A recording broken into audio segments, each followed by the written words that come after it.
안녕하세요. 수아플란트 치과 원장 박보관입니다. 오늘도 무엇 하나 보여드리도록 하겠습니다. 이분께서는 작년 9월께 오셔서 치아 금리 안이 썩은 것 같다 이런 이야기로 오셨습니다. 근데 저희가 그때 엑스레이 찍어봤더니 약간 이제 골소실은 보이기는 하는데 이게 치주염인지, 그러니까 잇몸이 안 좋아서 그런 건지 아니면 충치가 생겼는지 대략 구분하기 조금 쉽진 않았는데 엑스레이 상에서 봤을 때 치아 표면이 비교적 매끄럽고 한 것으로 보아서 충치라고 보진 않았고, 그렇게 해서 어쨌든 저희가 잇몸 치료하고 간단하게 잇몸 치료하고 보내드렸죠. 그래서 약 일주일 정도 지켜보고 증상을 체크했는데 당시에는 크게 불편하다 그런 말씀은 없었습니다. 일단 간단하게 잇몸 치료하고 저희가 일주일 정도 경과 지켜보자 이런 식으로 말씀드리곤 합니다. 그리고 파절의 경우에는 좀 설명이 길어지죠. 파절의 경우에는 이제 자연 치아, 아무것도 안 한 치아 같은 경우에는 위쪽에서 치아가 깨졌을 수 있으니 일단 증상을 지켜봐야 되고, 임시 치아는 크라운은 확실히 하셔야 되는데, 어쨌든 여러 가지 설명을 드리곤 합니다. 근데 아무튼 이분께서는 조금 특이하게 작년 9월 13일에 오셨는데 그렇게 시간이 지났죠. 그래서 저희가 이제 오늘 다른 이유로 오셨는데, 오늘은 무슨 이유로 오셨냐면은 그쪽 어금니가 염증이 생기고 흔들리고 고름이 난다는 이유로 오셨어요. 근데 작년에는 그 정도까지는 아니었죠. 그 정도까지는 아니었는데, 그래서 저희가 다시 사진을 찍어봤어요. 엑스레이 사진을. 엑스레이 사진을 찍어보았더니 그 당시와는 조금 다르게 확연하게 J자 모양으로 골이 소실되어 있는 것을 알 수 있습니다. 그래서 지금 상태도 사실 치아 상태가, 뿌리 상태가 육안으로 봤을 때 아예 형태가, 예를 들면은 뿌리가 이렇게 생겨야 되는데 이렇게 생기지 않고 깨져서 아예 분리돼 있다거나 이런 식으로 다른 위치에 가 있다거나 이렇게 돼 있지 않고 치아 뿌리가 이렇게 분리돼 있다거나 그런 모양이 아니고, 어떻게 보면 좀 온전해 보이거든요. 비교적 치아가 꽤 온전해 보인다는 거예요. 외부적으로 봤을 때 형태가.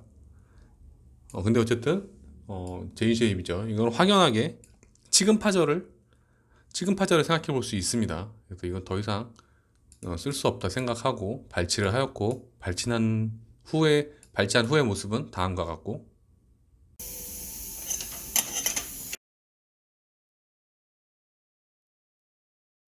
그래서 저희 병원 있다 보면 주로 오시는 분이 3, 4, 50대 정도까지고, 노년층 분들은 잘 안 계신 편인데, 어쨌든 젊은 분들은 치근파절, 치아파절이 상당히 많아요. 아무래도 힘도 좋으시고, 그리고 아무래도 젊을 때 생길 수 있는 건 아무래도 잇몸병보다는 치아가 깨지는 게 더 많지 않나. 윗부분이 깨지든 아랫부분 뿌리가 깨지든. 그런데 제가 아까 보여드렸지만 1년 전만 해도 저분께서는 그렇게 큰 증상을 호소하지 않았어요. 그리고 엑스레이 상으로도 드라마틱한 변화는 일어나지 않았었고, 그래서 제가 드리려는 말씀은 처음에 좀 불편하다고 해서 저희가 모든 증상을 어떤 특정 하나로 딱 결정 지어서 이건 뭡니다 라고 말씀드리기 어려울 때도 있다라는 거죠. 그럴 때는 어떻게 보면은 사실 환자분들 말씀만 다 듣고 하기에는 사실 저희가 진료를 해보면 위아래, 아래 위 구분 못하는 경우도 많고, 어, 치아 한두 개쯤 어긋나는 건 기본이고 그렇게 특정하지 못하는 경우도 많습니다. 증상이 확연하게 어느 한 치아가 심하다고 하면은 그 치아로 특정 지을 수 있는데, 어, 예를 들어서 치아에 금이 간 지 얼마 안 됐다거나 금이 갔는데 어느 깊이까지 갔는지 아직은 조금 증상이 좀 미미할 경우에는 어떻게 보면 좀 잇몸병 증상과도 비슷하게 보이는 경우가 있고, 단단한 거 드실 때 조금 불편하다라는 증상이 항상 나타나는 것도 아니고, 찬 거 뜨거운 거 드실 때 불편하다, 아무튼 증상이 상당히 여러 가지입니다. 여러 가지여서 이거를 다 이야기를 듣고 정말 그냥 간단한 문제인지 그렇게 해서 잇몸 치료해서 좋아지시는 경우도 있고요. 그래서 저희가 일단은 엑스레이 사진상에 치근 파절, 치아 파절 같은 경우에는 기피를 가늠할 수 없기 때문에 신경 치료를 해보든 하든 하는데, 증상이 처음에는 좀 미미할 수 있다라는 겁니다.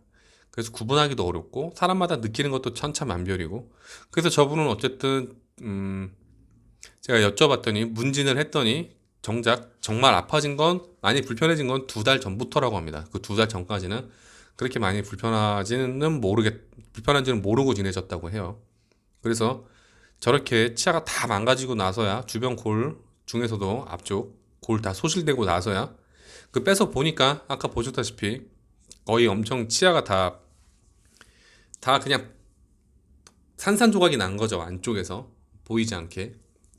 이제 산산조각이 나 있었기 때문에 뿌리가 그렇게 된 거죠. 그래서 결국 발치하셨고, 그리고 이분은 좀 다른 경우인데, 다른 분이신데, 이분 같은 경우에는 양쪽 어금니 둘 다 먹기가 힘들다 해서 오신 경우입니다. 그런데 제가 아까 치아 파절이 일어나면 파절 부위까지 뼈가 녹는다고 말씀드렸죠. 이렇게 만약에 여기까지 금이 갔을 경우에는 뼈가 여기까지 이렇게 녹을 수가 있습니다.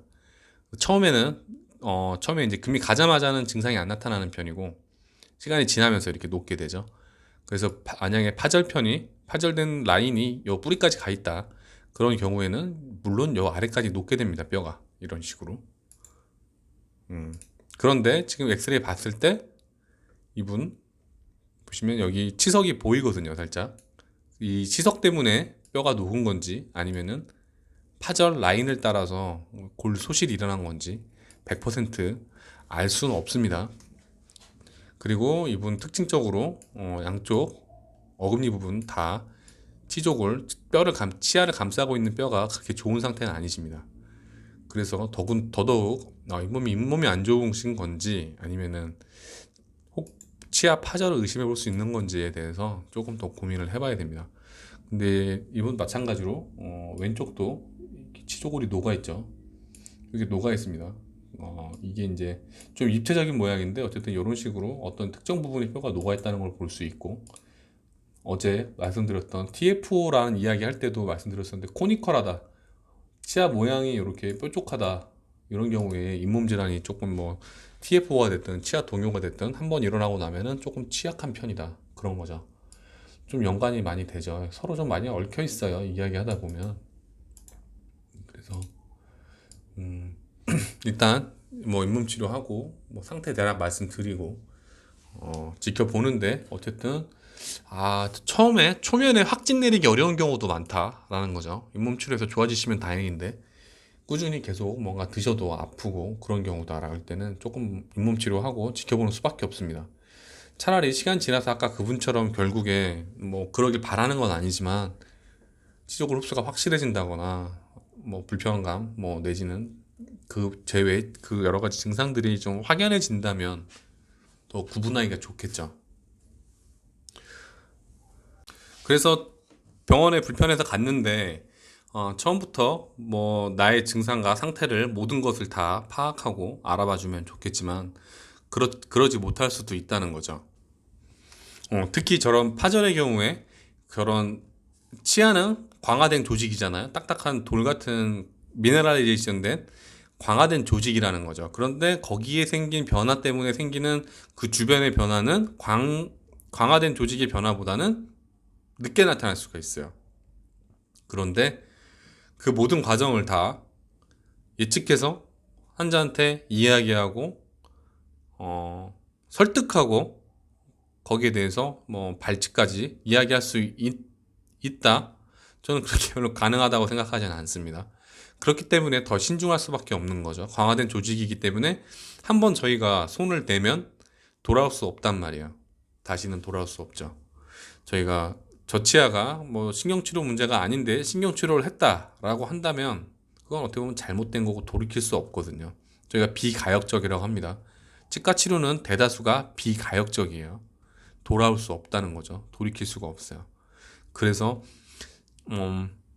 더 신중할 수밖에 없고, 더 지켜보자, 혹은 증상이 더 심해질 때까지, 좀 야속하게 들리시겠지만 그런 경우가 많다, 뭐라는 그런 이야기입니다. 또 이야기 들어주셔서 감사합니다.